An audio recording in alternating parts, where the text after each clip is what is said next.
Chapter 474. Horia. 9. Hush. Eugene was still connected to the light that the priests and the saint had generated. As he fell towards the city, Eugene raised his head to look up into the air. A thread was connecting Eugene to Rhaenyra, who was flying high above him.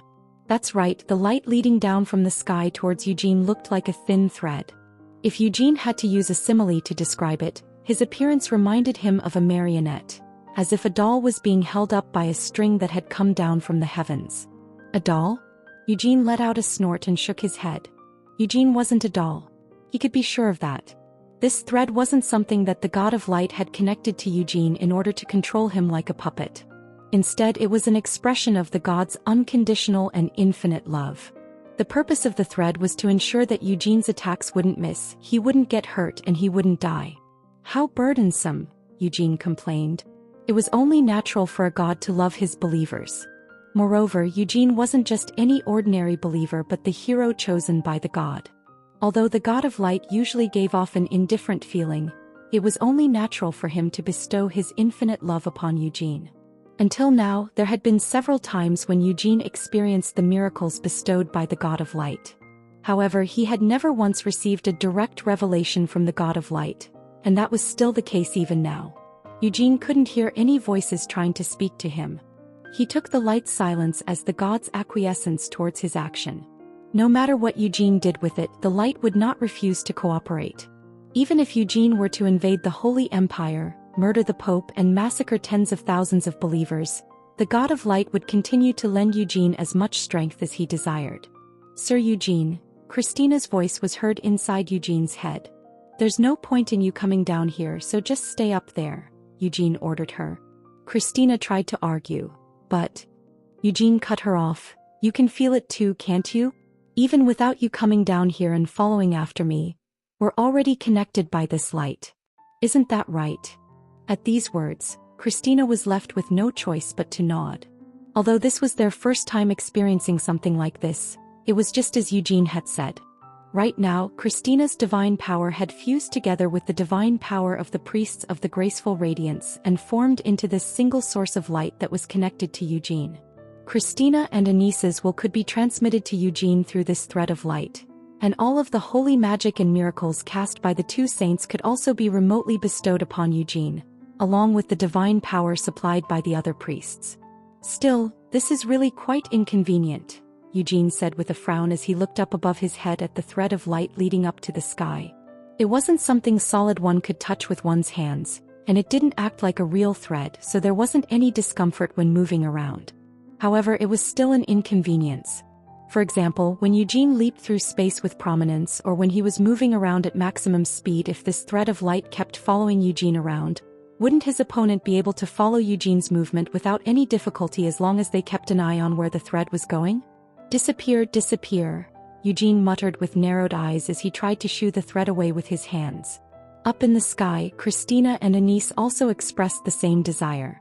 As they did so, the thread of light began to fade away until it disappeared completely. But the connection made through the light hadn't been cut off. The connection had simply turned invisible. Isn't that bastard actually listening in on us right now? Eugene asked suspiciously. Hamel, even if you are a god yourself, please don't use such blasphemous words to address my god, Anis chided. Although she said this as the saint, Anis had more blasphemous thoughts about her god than anyone else. Or at least that was what Eugene thought, but he couldn't bring himself to say anything to Anis. Later, Eugene quietly muttered. It would be best for him to stow this observation away for later when they were in a situation where he could afford to laugh his ass off after enduring the obligatory slap from Anis. Eugene gave a wry smile as he looked down at the ground. Below him lay the capital city of Nahama, Horia. Once, it was the most gorgeous and prosperous city in the entire kingdom of Nahama. But now Horia had been occupied by the Demon King and had been rendered into ruins where only ghosts still resided. Eugene glared down at this city that had been destroyed within the space of a single night. A lot of undead troops seemed to have been deployed out in the desert, but compared to all the undead roaming the city, those forces were only a drop in the bucket. But no matter how many undead there were, they were still just undead. The biggest advantage of the undead was that their numbers would grow if they killed their enemies. Special undead such as the Death Knights, Liches, or things like Kamash might still be dangerous, but the undead currently roaming Horia shouldn't pose any threat to the Liberation Army. There weren't any ordinary soldiers included within the ranks of the Liberation Army. All those who had come here possessed at least acceptable levels of skill, and there was no way that any of the knights would falter when faced with these sorts of undead. However, there was no such thing as absolute certainty on the battlefield, especially since Horia was a city that was currently being ruled by a demon king. Although these appeared to be ordinary and weak undead, that might not actually be the case. Rotten bastard, Eugene silently cursed. It was just as he had thought. Eugene looked closely at the army of ghouls and skeletons stumbling through the city. Even among all the undead, these two types were considered the lowest of the low. However, while that might indeed be the case, they could still be used as vessels for dark power. The weak durability of ghouls and skeletons meant that they couldn't carry a lot of dark power, but even that small amount made them much stronger than their original counterparts. Looking at the numbers swarming the city and taking into consideration the fact that the entire city was being inundated with dark power, the damage that the Liberation Army would suffer trying to get through the city wouldn't be too small. And it's not just the undead, Eugene reminded himself. There were no more super demonic beasts left in the city. All of the high-ranking demon folk who had crossed over from Helmuth and their subordinates had also died in the desert. However, the original vassals of destruction still remained. This included Alfiro and many other demon folk of his ilk. They could be considered as the elite forces of the demon king who had taken over this city.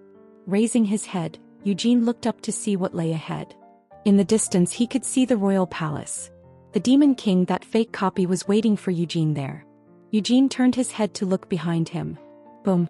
Eugene watched as Horia's outer walls collapsed. Through the vast clouds of dust that were raised by the collapse, he saw a light that was sparkling like a jewel. You should keep going ahead. Sienna's voice crossed the large distance between them and managed to reach Eugene. Sienna wasn't the only one to have contributed to the collapse of the city walls. Melkith, who had finally managed to sign a contract with Tempest, kicked down the city walls as she walked into the city. The wizards of the Towers of Magic and Aratha's Magic Corps came in through the path she had opened up for them.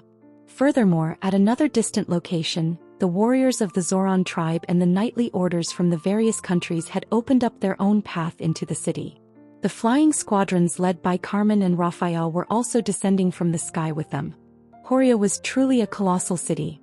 There was no need for Eugene to have to deal with the large army of undead or the vassals of destruction wandering within this massive city all by himself, and there was no reason for him to even try.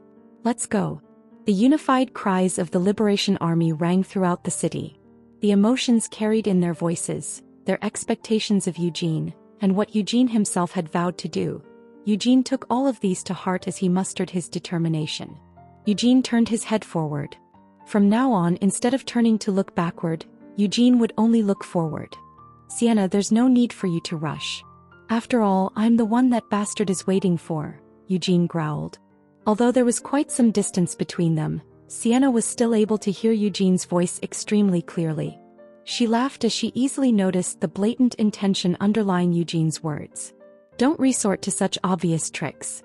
I'm the one who's left feeling embarrassed after having to listen to them, Sienna scoffed. So Eugene, why don't you try being more honest instead? She really did know him all too well. With a wry smile, Eugene nodded. If at all possible, come and help once you're done with the city. Sienna raised an eyebrow. This huge city? That's not an easy thing to ask. Is it too much even for the goddess of magic? Eugene teased.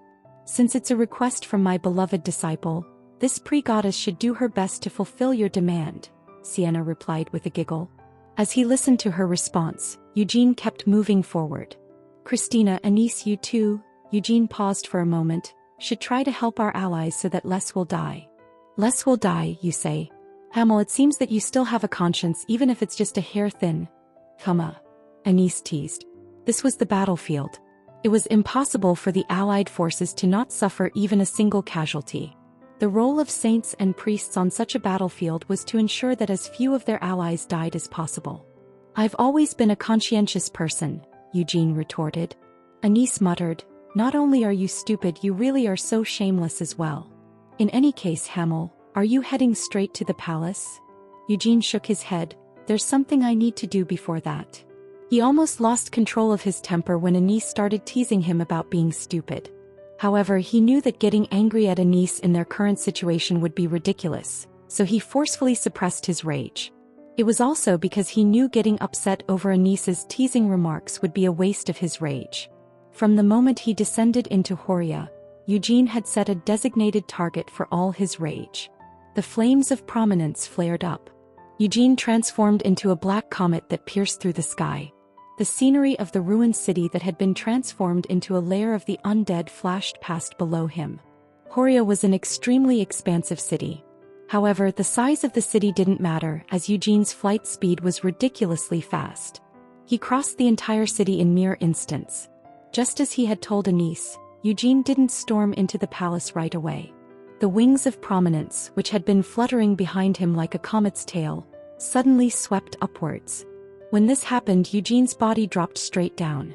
Then, as if they had been waiting for this moment, some creatures leapt out to block Eugene. It was a group of chimeras that had been pieced together from different animals like jigsaw puzzles. Just by their appearance, it was quite obvious to see who had created them.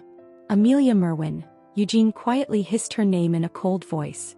Even Kamash hadn't been able to hold on to Eugene. The high-ranking demon folk couldn't even withstand a single one of Eugene's blows. So these chimeras? And the undead? Even if they were grouped together in a wall of meat, they still wouldn't be enough to stop Eugene. There was no way that Amelia didn't know that. How dirty, Eugene spat out. These chimeras that were leaping at him, hoping to drag him into a fight. They weren't here just for the sake of buying time. Within the space of a few short moments, Eugene was able to figure out what these chimeras were doing here. Each had a powerful self-destruct spell built into them. And this wasn't just some ordinary self-destruct that fueled an explosion with their remaining dark power either. Amelia had infused all the different curses that could be cast using black magic into their self-destruct spells, and she had also laced the explosions with a deadly poison that targeted its victim's very existence, both body and soul. She might not have expected either one to actually kill Eugene, but whether it was the curses or the poison, Amelia must have been desperately hoping that at least one of the two could slow him down. How dirty and petty of her. Did she really have any high hopes that something like this could actually work? Eugene couldn't help but let out a mocking laugh. There was no need for him to even swing either the holy sword or the moonlight sword to get rid of these things. Eugene simply expanded his flames. This move alone didn't just prove to be enough. It was actually excessive. The dozens of chimeras immediately burned to ashes and disappeared, unable to curse, poison, or explode all over Eugene. Amelia was also able to watch as this happened. While swallowing a shaky breath, she leaped to her feet. Eugene Lionheart, that man, that monster, he was somehow coming here while knowing exactly where she was hiding. I have to run away, Amelia thought in a panic. If she had had the choice, she would have wanted to hole up in the palace, but that had become impossible. This was because the power emitted by that monster, the incarnation of destruction who no longer went by Hamel and had now become a nameless specter, would even devour the magic of Amelia and the liches if they got too close. For the barrier that had covered the entire city, an elaborate magic circle was needed to constantly repair the barrier's underlying formulas from the damage due to external attacks, but it was impossible to maintain such a magic circle in the palace while it was being affected by the specter's dark power. So Amelia had no choice but to leave the palace. Because she and the liches didn't want to become an open target, they went into the city's cemeteries and dug even deeper below them to set up a base deep underground. One of the characteristics of a cemetery, the stagnant evil energy that had accumulated over a long period of time, made it the perfect place to cover up the use of large-scale black magic. But just how on earth had Eugene seen right through their trick? Their camouflage should have been perfect. They were also hidden deep, deep underground. They hadn't left even a single trace behind in the cemetery on the surface. And Amelia had even prepared some elaborate dummies hidden elsewhere just in case. Amelia hadn't expected that they would be able to fool Eugene for long, but she could never have imagined that he would head straight towards her without a second thought, skipping the investigation process. Grandmaster, stammered one of the dozens of liches following Amelia. They weren't allowed to move under their own will, so they needed to wait for Amelia's orders. Naturally, Amelia had no intention of protecting the liches. She didn't have even the slightest hesitation when she made her choice to abandon them. Amelia immediately grabbed her staff, Vladimir and left the magic circle. Kamash was dead. The demonic beasts that had been brought here from Ravesta had all died as well. The army of undead might still remain standing, but Amelia couldn't control any of the undead within the city. As for the vassals of destruction, the same also went for them. The only ones that Amelia could command were the undead legions who had already been deployed in the desert. Everything that remained in the city belonged solely to the Spectre. So, first of all, Amelia needed to get out of this underground lair. Although there was quite some distance between her and the palace, she would still be able to escape there if she just had a little time. She had hoped that the chimeras would be able to buy her some of that time, but they hadn't even successfully activated their self-destruct spells, let alone make use of the elaborately designed curses and poison. In that case, "You all, I order you to die for my sake." Amelia spat out the order without even looking back over her shoulder. The fires in the lich's eye sockets dimmed at these words.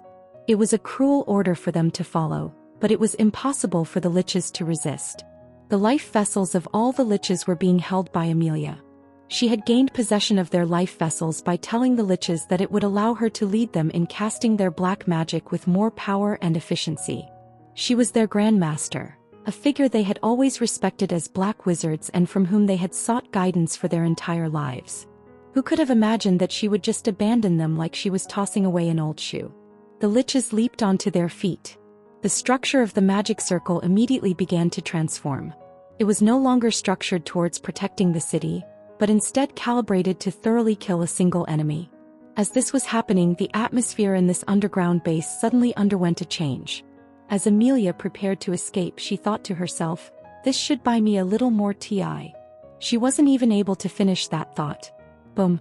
A huge impact collapsed the ceiling of their underground base. The base's barrier, which had been made up of hundreds of layers of spells, was easily pierced through in the face of this merciless and overwhelming force, like a piece of paper in front of an awl. "Do it now!" Amelia screamed.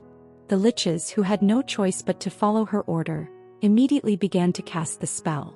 Their combined dark power also began to run wild. Not only was it too late, it was pointless. The spread of Eugene's flames was faster than the speed at which the liches could cast their spell. The blazing black flames were thicker and more intense than the dark power generated by the dozens of liches working together in concert or the evil energy that had accumulated and distilled in this cemetery over a long period of time. Eugene's black flames didn't illuminate this dark underground lair. However, to the eyes of the liches, it felt both dazzling and scorching, as if they were looking at a sun that had appeared just a single step away from them. Liches didn't have anything like skin, flesh, or muscles. Although they far outclassed ordinary skeletons in comparison, their bodies were still just made up of bones covered in their dark power. Right now it felt as if their entire hollow bodies were being burnt to ash. The liches rolled on the ground, screaming in pain. The surging flames also washed over the magic circle, incinerating it, and the black magic that was on the verge of being cast was dispelled. As for Amelia, someone had grabbed hold of her hair. It had happened in a split second. That man, that monster, had suddenly appeared right next to her. From Amelia's perspective, it felt as if she had been trapped in darkness, unable to see anything, when a ghost had suddenly reached his hand out towards her. The ghost quickly and securely grabbed hold of Amelia's hair, then looped the long strands around his wrist to make sure that he wouldn't lose his grip. Then Amelia's head was yanked to the side. Even though she was being pulled with great force, her hair wasn't torn in two. This ghost, this monster, seemed to be very familiar at controlling his strength to keep it within the endurance limits of her hair. Once, Amelia also had experience at enduring such treatment. However, that was a story from long ago. The current Amelia had become accustomed to being the one inflicting violence by pulling on someone else's hair. On the other hand, she was no longer used to being in that same situation herself. However, as her hair was pulled, her legs were kicked out from under her, her knees crushed into the ground, her waist bent over, then her hair pulled in the other direction, causing her neck to stretch backward. Amelia was clearly reminded of her childhood, which had mostly been filled with the same humiliation and pain. Amelia was also reminded of what sort of attitude she should display when she was being overpowered like this. "Hey," a voice suddenly spoke in a whisper. It was only then that Amelia saw the monster holding her. And it was then that she knew something for sure. "It's been a long time," Eugene said with a vicious grin. No matter how much she wept and begged, this monster wouldn't show her any mercy. Chapter 475. Horia, 10. Open bookworm. Potential trigger warning. This chapter has some vivid description of systematic physical and mental violence and abuse. Eugene found her and then he caught her. Crack. The sound of breaking bones came from Amelia's body. Without even a moment's hesitation, Eugene had placed all of his weight down on the foot resting on the back of Amelia's knee, shattering her kneecap. With the hand that was resting on her back, Eugene gave some thought to breaking or ripping out her spine, but he decided that it wasn't necessary to do so just yet. So instead he reached up and crushed one of her shoulder blades. His other hand was still wrapped up in Amelia's hair. If Eugene exerted some strength, he would be able to yank all of her hair out, but he had no intention of doing so. Instead, holding her hair like this acted like a halter to control the horse named Amelia Merwin. As such, Eugene just pulled on her hair with moderate force. Just enough so that her hair didn't get pulled out or torn off, and not hard enough that he broke her neck. Perfectly in moderation. But Eugene made sure to apply enough pressure so that Amelia could clearly see the difference in strength and level between them. "It's been a long time," Eugene whispered as he lowered his head closer. The moment she heard him say those words, Amelia began shivering in fear. As for her eyes, when Eugene and Amelia's eyes met, what he saw in hers was pride, rage, humiliation, and fear. The moment Eugene confirmed the presence of all these emotions, he gave her a bright smile. He couldn't help but be amused by this situation. The grudge between them had been forged many times over. In a sense, Amelia was an enemy who held a special meaning for Eugene. Most of Eugene's current grudges and targets for revenge originated from his past life of 300 years ago, from back during his days as Hamel. However, Amelia was different. His enmity towards her wasn't something that was rooted in Hamel's time. However, it was true that part of their enmity originated from when he caught Amelia robbing Hamel's tomb. But that was something that had happened during Eugene's lifetime. It was a story from just a few years ago. Compared to those older grudges, Eugene's feelings for Amelia were extremely vivid. Just how many times had he met Amelia and vowed to kill her? "Why aren't you saying anything?" Eugene asked with a sneer. "I remember you. You were the one who killed my pet back in the desert. You haven't forgotten what happened back then, have you? At that time, if the Demon King hadn't shown you mercy, you would have died at my hands." That was what Amelia had said when they met for a second time during the night march. "You damn grave robber." Eugene remembered the way Amelia's lips had twisted behind her veil, smiling even as she revealed her anger towards him. "You burgled the tomb that I had already claimed for myself." That tomb had been made for Hamel by his comrades. Molin had personally carried his coffin. Anise had carved prayers all over the walls. Sienna had cried as she erected his statue. Vermouth had also lowered his head in grief as they quietly stood in front of his tombstone.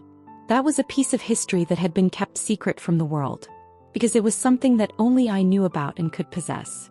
Without knowing anything about all that happened with his comrades, Amelia had just kept blathering on. It was an abandoned tomb that no one had visited or cared for in the past 300 years.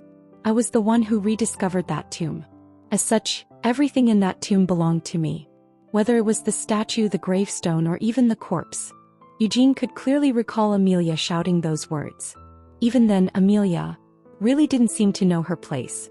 As if it was only natural for her to do so, Amelia had shown a relaxed attitude towards getting her revenge, mocking Eugene by saying that the Lionhearts wouldn't be able to protect him if she came for him. "If I wanted to kill you, no one here would be able to interfere. Either you would die or I would die. As for the Lionhearts, who aren't too far from here, by the time they arrive, the only thing left for them to see would be one of our corpses." Eugene had barely managed to endure it at that time.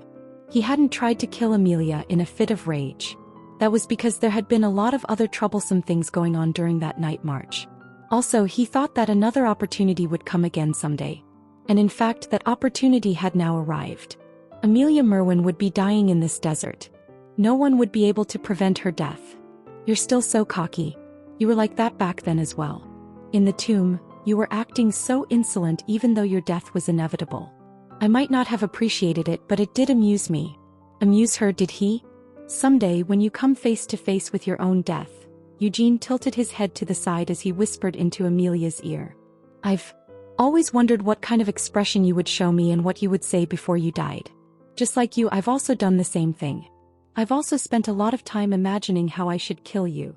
Amelia's shoulders trembled as she listened to him speak. Those were some of the words she had said to Eugene back at the night march. Eugene asked her curiously, "At that moment, will you be as cocky as you were back then? At the moment when I rip out your soul, will you still dare to show me the same hatred and murderous intent?" All of Eugene's questions were met with silence. "I thought not," Eugene sighed. Amelia's head was pulled up. Crack. Then Eugene smashed her head down into the floor. "People like you who always act so unrestrained and think of themselves as being overwhelmingly strong are bound to turn into wretched fools the moment they lose the power they once enjoyed," Eugene observed. He still hadn't let go of her hair. Instead, Eugene actually gripped it even tighter. He lifted Amelia's head off the ground that he had smashed it into as if he was plucking a vegetable up out of the ground, and then took a look at Amelia's face. Her nose wasn't broken, nor were her lips split and bleeding. Amelia's face was perfectly fine without a single wound. This was because Eugene hadn't used that much force.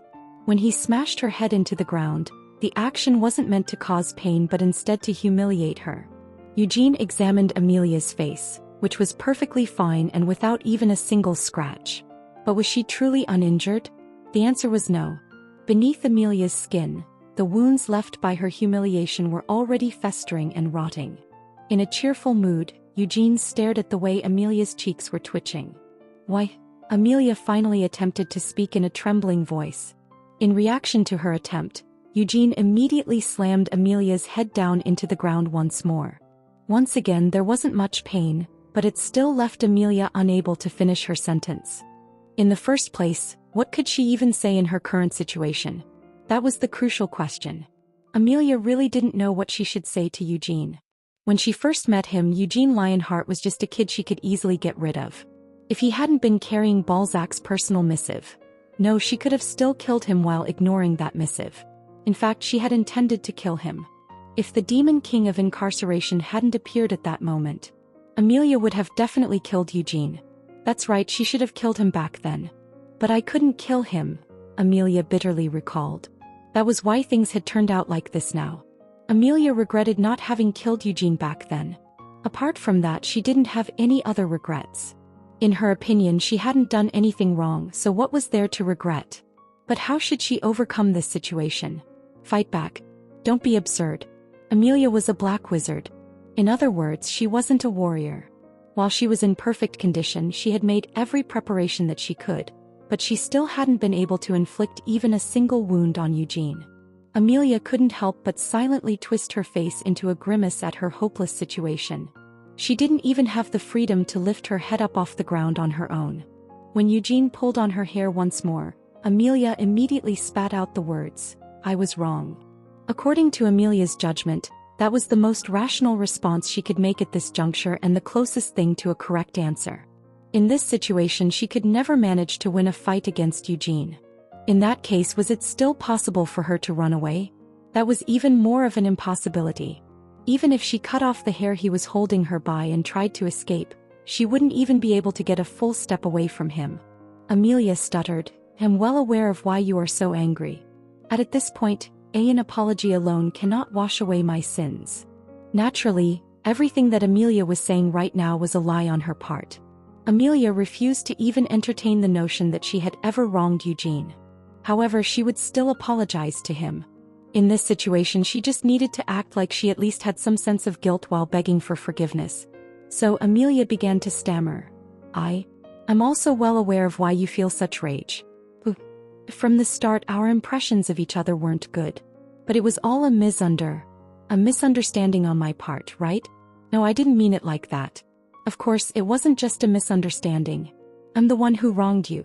Because I robbed the tomb that the ancestor of your clan, the Great Vermouth, had personally created for his friend. Amelia had to force herself to wring out this apology. However, it seemed to be having an effect. After all, the monster who had previously slammed her head into the ground without waiting for her to finish speaking was now listening quietly to her without inflicting any violence. Amelia's eyes darted to the side to take a glance at Eugene's face. His expression was still as cold as ever. A thick killing intent was leaking from his eyes. But that much hostility was still okay. Because as long as his killing intent wasn't fueling his actions, it meant that she wouldn't be dying just yet. Amelia gulped. If I plead my guilt at this point, I'm sure that you would have a hard time forgiving me. However, I also have my own circumstances. Squeeze. Amelia felt the fingers holding onto her hair strengthen their grip. She realized she had made a mistake. Amelia immediately changed what she was about to say. Of course, my circumstances don't matter when it comes to my guilt. I won't make any excuses, Amelia quickly sputtered out. She just wished that he would say something in response. This monster, who had been full of jeering amusement just a few moments ago, was now keeping his lips tightly shut and not saying a word. Feeling her own mounting nervousness build up inside her, Amelia continued speaking. I'm sure that we can work out a new relationship between the two of us. I don't expect it to be anything like an equal relationship. I promise to unconditionally surrender to your will. Amelia didn't want to die. She really didn't want to die. Amelia desperately longed to survive. There was so much that she still wanted to see while she was alive. She wanted to continue spreading chaos all around the continent. She wanted the world to run rampant with blood and death. She wanted to see all of this happen with her own eyes. That was why Amelia willingly bowed her head. Her shaking hands clutched at Eugene's feet in desperation. Amelia didn't consider her current actions to be a humiliation. If she got all caught up in her pride during a situation like this, there was no way she could keep on struggling just to survive. I can be of use to you, Amelia swore. The specter that has taken over the royal palace. Did you know? He calls himself a specter. You might already be aware of this, but he's not actually the stupid Hamel. He is a fake that I made by imitating the hero. That too is one of my sins. However, please take into consideration that I'm the one who made that specter. So I know his weakness. This was a lie. The current specter didn't have any parts Amelia had originally put into his body to control him. From the moment that the specter's body had been dissolved and melded with the dark power of destruction in order to become its incarnation, it had become an existence far beyond Amelia's understanding or control. However, even if this was a lie, Amelia still needed to try and sell the lie to Eugene. Just look at what was happening now. She might be the only one still talking, but at least this allowed their conversation to continue. The monster had yet to resume using violence on Amelia. I just need to buy some more time, Amelia desperately thought. Would she be able to lie convincingly enough that she could persuade this monster to stay his hand with just her words? Amelia didn't have any expectations that things would turn out so nicely for her. What Amelia wanted from this dialogue was to buy as much time as possible. Amelia hopefully prayed, the specter might still come to save me. Lately she really couldn't tell what the specter was thinking. However, what Amelia and the specter wanted didn't seem so different in the end. They both wanted this war. So, a war had broken out. It had been so easy for a war to break out in Nahama because Amelia had already made preparations for this war a long time ago. But the war couldn't just end here. This war needed to become a precursor that would spread conflict throughout the continent. And just like Amelia envisioned, the specter should also have similar desires. Amelia was confident in this belief. To her, the specter was just another barbarically strong monster. It might be impossible to slip a leash back onto him, but she should still be able to influence the direction in which he put his overwhelming strength. No matter the reason for the specter's changes, Amelia was the one who had first created the specter. In other words, Amelia was the specter's mother. I'm sure that he also realizes that fact. That is why he didn't kill me back then, Amelia tried to convince herself. She couldn't know for sure if that was what the specter thought, but at least that was what Amelia believed. She gulped. Even if you don't come here to save me. As long as she could keep Eugene Lionheart here, someone was sure to come looking for the hero. Amelia was certain of that fact. A weakness, you say? Eugene's tightly locked lips finally parted. What weakness is that? Amelia had naturally expected Eugene to ask such a question. Because of that, Amelia was able to immediately respond. If I tell you that now, then you won't have any reason to keep me alive, will you? So therefore, Eugene cut her short. Actually, I'm not really all that curious. Once again, he didn't bother to let her finish speaking. Was he going to slam her head into the ground once more? While bracing herself for the incoming violence, Amelia gritted her teeth. But instead, Eugene unexpectedly let go of her hair. Gak. Amelia suddenly choked out a gasp. Her jaws, which she had clenched as tightly as possible, parted of their own accord. She had just been struck with a completely different type of physical abuse than the one she had been expecting. The tip of Eugene's outstretched foot was buried deep in Amelia's solar plexus. The force concentrated in that single point had torn Amelia's internal organs into pieces, and everything that filled up the inside of her body had been pushed upwards by the force of the blow. It was just a kick. That was all it was. However, that simple kick hurt as much as all the pain that Amelia had ever experienced in Revesta until now. Amelia struggled to breathe, gag, cough. The shock that had slammed into her guts didn't dissipate and continued to circulate throughout her entire body. Instead of being sent flying, Amelia collapsed on the spot, clutching her stomach. It felt like a hole had been kicked through both her body and her soul. Moaning and coughing up blood, Amelia fell onto her side and curled up in a ball. Soon, her head was forced back up as Eugene took hold of her hair once more. This time he didn't slam her head back into the ground. Crack. Instead, a slap spun Amelia's head to the side. Crack. When another slap landed from the opposite direction, it didn't just spin her head back around. The strong reverse rotation ended up completely breaking Amelia's neck. Still paralyzed by the shock, her body spun around limply in midair. The hair that Eugene had been using as a grip finally snapped or was pulled off Amelia's head. While shaking off the hair that had gotten tangled between his fingers, Eugene looked down at Amelia. "Get up," Eugene coldly ordered. Most of her internal organs had burst open. That last kick wasn't actually just a simple blow. The moment Eugene's foot had dug into her stomach, his mana had also secretly seeped into her body.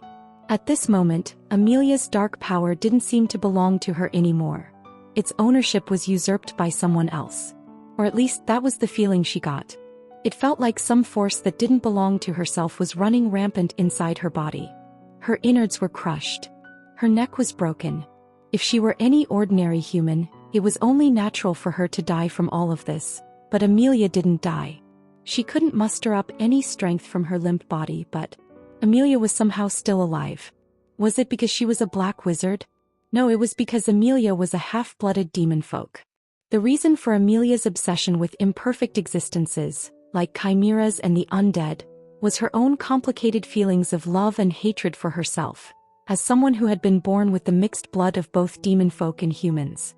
Though now she didn't even have the slightest trace of affection remaining for herself. She could only feel extreme hatred towards her own muddled-up blood. Even though she was already so injured, she was somehow still alive and wasn't going to die just yet. However, unlike the demon folk, she didn't have the incredibly fast regeneration either, so recovery was painfully slow. "Spare," Amelia gurgled as she lay on the floor. It was currently impossible for her to raise her head. With one weakly shaking hand, Amelia reached out to cling to Eugene's leg as she begged, "Please, please spare." She had given up on trying to trick him with her words. All Amelia could do now was beg for her life. As feelings slowly returned to her body, Amelia took in a blood-soaked gulp of air and finally gasped out the words, "Please spare me." Bam! Amelia suddenly lost consciousness. This was because Eugene's foot had cleanly struck Amelia in the chin, popping her head up into the air. Amelia's upper body snapped upward as her spine was broken by the force of his kick. As her upper body fell backward, Amelia's body took on the shape of a wheel as she rolled backwards over the ground. Though she only rolled a few times before collapsing. It wasn't until she was slumped back on the floor that Amelia regained consciousness. Through her shaky vision, she could see Eugene approaching her once more. "Caw. Ah," Amelia muttered incomprehensibly. Her chin and her teeth had been completely shattered. She could still make some sound, but it was impossible for her to form any words. She could still see the liches hiding behind the approaching Eugene. Even though they had managed to recover some of the damage from the surprise attack that Eugene had used to start the fight, they were now holding their breath, trying not to draw any attention to their presence. This was because they were terrified of Eugene. "How dare they when I'm being tortured like this?" Amelia complained bitterly. Even though they had once revered her as their grandmaster. Her trembling eyes were filled with the deepest resentment. Amelia might not be able to say anything just yet, but she didn't need to speak to convey her orders. Amelia mentally transmitted her will towards the liches. "Gaia," the liches began to groan as their bodies trembled. Eugene let out a snort as he turned to look behind him. The lich's bones were all melting into each other, and their dark power was fusing as they collectively began to swell up like a balloon. Eugene just chuckled as he watched the liches transform into a ball made of bones. "Go ahead and do your worst," Eugene sneered. The ball burst in an explosion of black magic. Even the dark power that hadn't been used to fuel the explosive spell was shot out at Eugene. The holy sword flashed. A line of light cut through the darkness. The overflowing light dissolved both the black magic and the dark power and even bisected the lump of bones that the liches had been turned into. There wasn't even any need for Eugene to find and destroy their life vessels. The light emitted by the holy sword permanently exorcised the entire tangle of souls. There was another scream, a arg. The holy sword hadn't just cut down the liches. Amelia Merwin had been crawling on the ground, hoping that the liches would be able to buy her some more time. She had just barely managed to regain the feeling in her body and control of her dark power. However, once again she wasn't able to escape. "And my legs. My legs, duh." Amelia's voice trailed off in a scream. Both of her legs had been cut off at the thighs. Amelia also instinctively realized something: she wouldn't ever be able to regenerate her legs. The light of the holy sword had completely erased the concept of having legs from the existence known as Amelia Merwin. Amelia screamed and rolled over the ground, her despair almost driving her crazy. Please spare me." Amelia cried out, spitting up blood. Please, spare me. I don't want to die. I'll do anything. Please." Eugene coldly refused her. "No. Digging up the tomb. Making the death knight. Trying to kill you, Sir Eugene. I'm sorry for all of that." Amelia desperately pleaded. Eugene shrugged. "All right. I told you that I was wrong, haven't I? I admitted that it was my fault, that I made a mistake." Amelia angrily sobbed as tears poured down her face. At this sight, Eugene just nodded with a big smile. "Kaya!" Amelia screamed as the holy sword flashed towards her once more. Amelia wasn't even able to clearly perceive the movement of the sword. However, before she knew it, her left arm had been cut off. It was the same case as with her legs. She would never be able to regenerate that severed arm.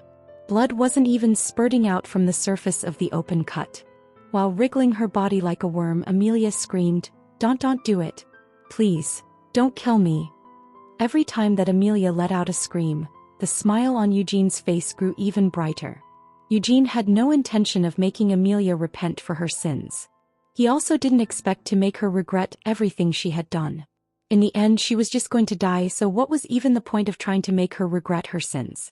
Eugene wanted Amelia to die in as ugly a way as possible. If he could, he wanted her to keep struggling, desperately clinging on to hope. He wanted her to keep on shouting, "Spare me," instead of "kill me," even in her very final moments, when all that was left was despair, and she experienced such pain that she might feel it was better to die than to keep on living. Eugene knew what Amelia was currently hoping for. Even at this moment, this crazy bitch was still hoping that she could live. This was because Eugene had intentionally shown that there was a slight chance that he might leave her alive. And in fact, that was the case. Eugene had wasted time listening to Amelia's nonsense. Like Amelia had wanted, he allowed her to buy some more time. This should be long enough, Eugene thought with a bright smile as he raised the holy sword once more. The tip of the brilliantly shining sword was aimed down at Amelia's head. Amelia screamed as she watched the light draw close. Chapter 476. Horia, 11. As the holy sword's brilliant light illuminated the underground lair, a red light suddenly appeared behind Eugene. Eugene wasn't caught by surprise by this, as he had sensed that an intruder would be arriving sometime soon. Instead of continuing to aim at Amelia, Eugene twisted his body and swung the holy sword behind him. Chink! The holy sword split apart a spreading red cloud of light. Eugene realized something before he had even finished swinging his sword through it. This wasn't a cloud of light. The moment his sword sliced through it, Eugene was hit in the face by a terrible bloody stench. Eugene grimaced. The blood fog. This fog could seep through a person's skin through contact alone. If one didn't have any tolerance for it or a way to resist it, this fog would cause all of the blood in one's body to run wild, and eventually, their blood would spray out of the pores on their body, leaving them dead. This was an ability that could almost be considered symbolic of high-ranking vampires, who were known for their strong control over blood. There was only one high-ranking vampire who could have suddenly appeared here and spread this blood fog.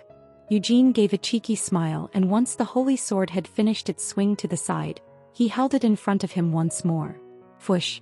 The holy sword stood tall in Eugene's hands, illuminating the darkness like a torch.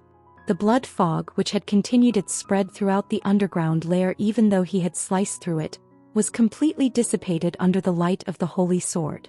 Within the now illuminated underground lair, Eugene spotted the figure of a man who was squinting in the face of the bright light. It was Alfiro Lazet. Glaring at Eugene, who was still shining the light at him, Alfiro muttered, "This is far too bright." Any normal vampire would have disintegrated just by being struck by this light. However, Alfiro wasn't a vampire who could be categorized as ordinary. He was someone who could convincingly claim to be the strongest among all living vampires, and he was also the strongest of all the vassals serving the Demon King of Destruction. Mosquito bastard, Eugene cursed. Mosquito was a derogatory term for vampires that had been in use for the past 300 years. No, it may have actually been around for much longer than that. Naturally, vampires would become infuriated upon being called mosquitoes. Alfiro had the same reaction. His red eyes began to emit a chilling aura. Eugene sneered, "Are you here to save this bitch? I didn't know that you two were that close." "Don't make that mistake," Alfiro growled, revealing his sincere displeasure at such an insinuation. "The incarnation desires your death. That is the only reason why I have come here to kill you. But I feel like that bastard would probably prefer to kill me with his own hands." Eugene expressed his doubt. "Don't you dare address him so casually with your foul tongue," Alfiro snarled as his hair stood on end. Without hiding his disgust and rage, Alfiro took a threatening step forward. "I doubt that you two are all that chummy, so it's funny to see you get all worked up by yourself on his behalf," Eugene said with a snort as he shot a glance behind him. Eugene caught a glimpse of Amelia, who had had both her legs and her left arm cut off, silently wriggling on the ground. Her body was undulating like a slug as she tried her best to crawl forward with her only remaining right arm for support. She was also giving it all that she had to keep herself from panting heavily as a result of her exertions. The reason for this effort was that she was worried she might be caught by Eugene in the middle of her escape. But such efforts were meaningless. Eugene had already turned around to look back at Amelia. Without even needing to turn her head, Amelia could sense the terrifying scent drifting off of Eugene as he turned his attention towards her, even as she kept up her attempt to escape. Since she was crawling on the floor like a bug, should he just stomp her to death like the bug that she was? Or perhaps he should restrain her so that she couldn't escape. Then after he was done killing this mosquito bastard, should he spend a bit more time torturing her to death? After considering these questions for a few moments, Eugene just smirked and turned his gaze away from her. He stopped paying further attention to Amelia and kept his eyes squarely on the person in front of him. Such an attitude seemed quite surprising to Alfiro. Although this was his first time meeting Eugene Lionheart in person, Alfiro had learned quite a lot about this man. Naturally, he also knew about the ill-fated relationship between Eugene Lionheart and Amelia Merwin. Based on the rumors, Alfiro judged Eugene to be someone who held no mercy for his enemies. And currently, there was absolutely no reason for Eugene to spare Amelia's life. "I should have revealed myself after he was done killing her," Alfiro thought regretfully. Although Alfiro had this thought, he had actually been left with no choice but to strike so early to launch a surprise attack. This was because at the time he had judged that Eugene's attention had been completely focused on Amelia. But he had failed. Truthfully speaking, Alfiro didn't care whether or not Amelia died. But if he had to add the weight of his personal feelings, he felt that it would be better if she had died. The war had already begun. Although Amelia herself might not think so, this meant that Amelia was no longer of any use to them. So even if Eugene were to take the time now to execute Amelia, Alfiro had intended to take a few moments and just watch it happen. However, Eugene hadn't killed Amelia. Currently, his golden eyes were fixed solely on Alfiro. "There's something that I'm curious about and feel like I have to ask," Eugene began speaking. He lowered the point of the holy sword until it was aimed directly at Alfiro. Did you really come here because you thought that you'd be able to kill me?" "I'm not sure what you mean by those words," Alfiro eventually responded. Eugene raised an eyebrow. "What do I mean? You should be able to understand exactly what I mean." It's not like I said anything too difficult to understand, right? The grin on his face had disappeared. Eugene's eyes didn't have even a trace of amusement remaining as he glared at Alfiro. Instead, they conveyed a chilling, killing intent that made Alfiro feel like all of the blood in his body had frozen into ice. I'm asking if you have the confidence to kill me, Eugene challenged. Alfiro had seen what Eugene looked like when he was fighting. When facing Eugene, Kamash, the king of the giants from 300 years ago, hadn't even been able to land any blows on him and was all too easily sliced into pieces. Helmuth's 26th-ranked high-class demon folk, along with his dozens of subordinates, had all perished after not being able to withstand even a single one of Eugene's sword strikes. There was also the barrier that had covered the skies above Horia. A barrier that hadn't been broken even by a dragon's breath, or the wise Siena's spells had been torn apart after a single slash of Eugene's sword. Eugene's presence when in battle was worthy of being called divine. Alfiro had no intention of belittling Eugene's strength and skills. Rather, he acknowledged them. I don't have the confidence, Alfiro admitted honestly. He knew he was strong, and vampires were the strongest of all the races. He was also the strongest of all of Destruction's vassals. His name might not be listed in Helmuth's ranking system, but as long as his opponent wasn't a duke, Alfiro was confident that he would be able to defeat any of Helmuth's nobles in a fight. However, Alfiro couldn't be sure of his victory against this human, because he had seen for himself just how strong this man was. Moreover, it didn't seem like Eugene had ever revealed what his maximum effort looked like. Whether it was when he had killed Kamash, when he had killed the 26th-ranked demon folk from Helmuth, when he had shattered the barrier, and even at the moment when he had burst apart the head of the Centipede Mountains, Eugene always had seemed very relaxed. He had never shown the sense of urgency that came from someone who was giving it his all. Furthermore, even after going through all of these battles, he had never once been inflicted with any wounds. Could such a person truly be called human? Alfiro didn't feel like that was the case. Just like how the specter waiting ahead in the palace was truly the incarnation of destruction wearing the disguise of Hamel, this human known as Eugene Lionheart had to be the same type of creature. This was a monster wearing the mask of a human, pretending to be the hero. Even if there were 100 of me, I probably still wouldn't be able to kill you, Alfiro calmly acknowledged this fact. Yet I still plan on attacking you with the intent to kill. Because this war must be fought for the sake of the incarnation, for the sake of our demon king of destruction. Your existence is a hindrance to the war. Everyone who has crossed through the walls and entered the city will be a sacrifice of this war. And among all those who have entered, your life is the most valuable. If he didn't kill Eugene now, then Eugene would definitely head straight to the palace without any hesitation. But Alfiro couldn't even imagine how the incarnation could possibly be defeated. No matter how strong this monster was, he would still return to being a weak human in front of the incarnation of destruction. But did that mean Alfiro could just let him go without trying to obstruct him? Alfiro definitely wouldn't allow himself to do that. His life had already been offered up to the demon king of destruction a long time ago. What Alfiro Lazet wanted most was to devote his life to the cause of the demon king of destruction. If this monster insisted on heading towards the incarnation, then there was only one thing that Alfiro could do. He would need to give up his life to stop Eugene Lionheart. And if at all possible, Alfiro would kill Eugene and offer him as a sacrifice to the incarnation. He had made his decision. Taking a deep breath, Alfiro drew on his dark power. Dark power with a blood-red shade quickly engulfed Alfiro. In the center of this mass of dark power, Alfiro's eyes glowed with a sinister light. The metallic scent of blood now filled the entire underground lair. But this wasn't enough. Alfiro continued unleashing his dark power, and soon the dark power of destruction began to overflow from him. This dark power could even harm the demon folk who were contracted with destruction. If they mustered up more dark power than they could control, both their body and soul could end up being disintegrated. Naturally, Alfiro was also well aware of this fact. Alfiro had already surpassed that limit. His body, which had endured the past 300 years with ease, was about to break down under the pressure of the weight of all this dark power. However, he wasn't broken just yet. Alfiro took a deep breath and raised his arms. Crack, crack, cracker, crack. Alfiro's hands twisted grotesquely. His bulging, deformed fingers were now curved like scythes, and his nails were long and extended outwards like actual blades. Eugene just stood there quietly as he observed Alfiro's appearance. This mosquito bastard looked prepared to die. At the same time, it seemed that he had resolved himself to kill Eugene no matter what. Honestly speaking, Eugene couldn't really understand why he would go so far. Alfiro should be well aware that this was a fight he absolutely wouldn't be able to win.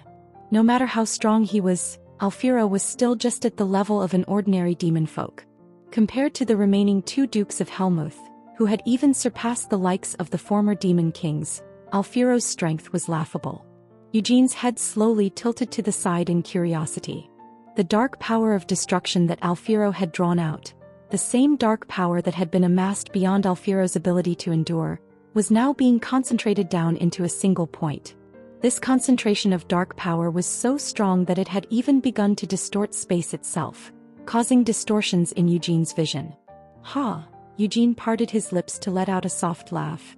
With a mischievous smile, Eugene lowered the holy sword to the ground. The light that had been illuminating this underground lair had now completely disappeared. However, the scene wasn't plunged back into darkness. The crimson dark power emitted by Alfiro cast this whole underground scene in a hellish hue.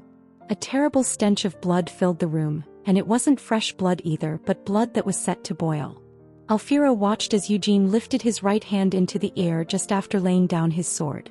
A black flame wrapped around Eugene's hand and began to burn fiercely. Eugene had put down his sword. It seemed that he didn't intend to use that bothersome holy sword against Alfiro. He hadn't taken out Vermouth's moonlight sword, which he had used to slay the Centipede Mountains either. Alfiro tensed. How arrogant. No, this wasn't arrogance. It was a completely natural confidence that came from having proven his strength time and time again. Such confidence was good news for Alfiro. Thanks to it, he had been able to finish all of his preparations. Alfiro was at his limits in the truest sense of the word. If even a single drop was added to the weight of the dark power he was already holding, it would be enough to crush his entire existence into nothing in a mere instant. His blood was boiling and his heart was beating so fast it felt like it was about to explode. Alfiro slowly lowered his body into a crouch. When Alfiro leapt forward, he reached a speed even faster than light. He entered a zone where the very nature of time stopped working. For a moment he even managed to pierce through space itself. Alfiro wasn't planning to approach and then swing his claws at Eugene. All of his actions from start to finish were completed as part of a single movement. That's right, just one. Alfiro had no thoughts of continuing to attack after his first blow.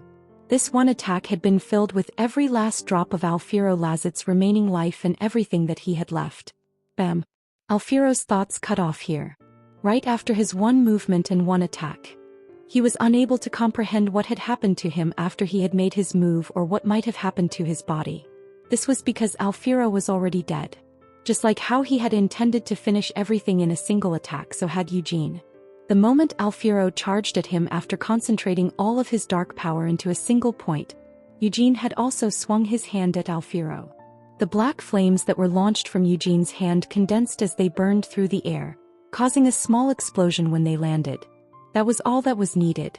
Just like a moth throwing itself into a flame or like someone swatting a buzzing mosquito with his bare hands. Eugene just swung his hand at Alfiro.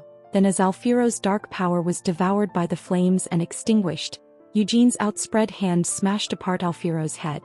Demon folk, especially the high-ranking demon folk, all possessed powerful sources of immortality within them.